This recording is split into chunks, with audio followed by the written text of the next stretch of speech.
have our president, who will be evaluating the presentation of Joe Yoder. Mr. President.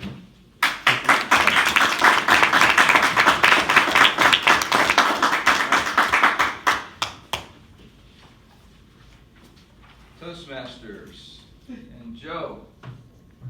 Wow. Okay, so your title is Trump's Broken Promises. But first I'm going to read the purpose of your speech tonight, because I think it's very important. The purpose of this talk is for the speaker to deliver a fact-finding report of 5 to 7 minutes on a situation, event, or problem. The information should be comprehensive and well organized, as well as presented in an interesting manner.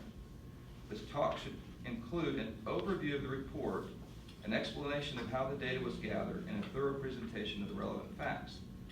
The speaker is then to field questions from the audience. Please write the answers to the questions below in your oral evaluation. So you start out, you took command of the room just like you always do, which is very good.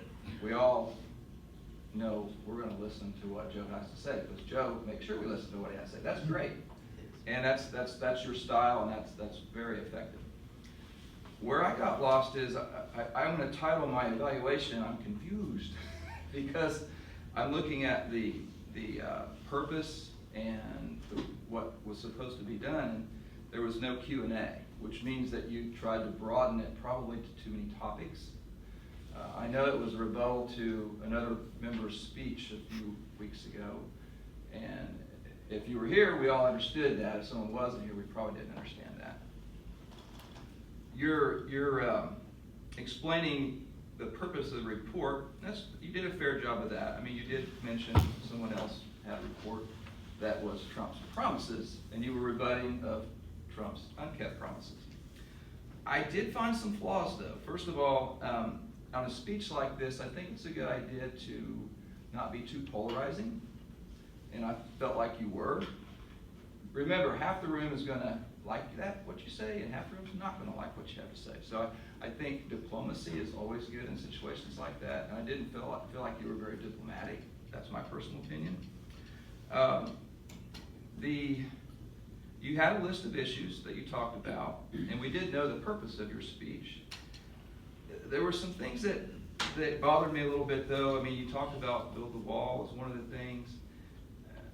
He's only been in office for 2 years. He's got 2 more years, so I think it's a little unfair to say that he hasn't built the wall yet. We all know that that has to be voted in Congress. So when you get down to the nitty-gritty, I think there's some missing pieces there. And someone would call you out on that in a Q&A session, I'm sure. So we didn't get a chance to do that, so I'm kind of doing that here. Lock her up. Was that a campaign promise? I don't think so. I think it was rhetoric. That's my opinion. I don't think he ever promised to lock her up. And I think his crowd was energized by that. My opinion again, but we didn't have a Q&A to debate that. The travel, you mentioned $733 million, if I remember correctly. I wrote it down, but there were no statistics for that. Now you did have, this was what you were based on, okay?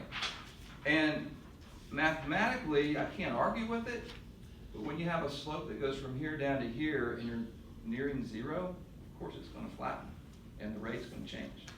So to make an argument that Trump didn't accomplish the same things that the previous president didn't accomplish, I don't think is really a fair statement when you're already down at the bottom. It's like saying a company that's a $2 million company grew 100%, and a company that's a $100 billion company only grew 5%. It's not a fair comparison. So, but again, we definitely listened to what you had to say.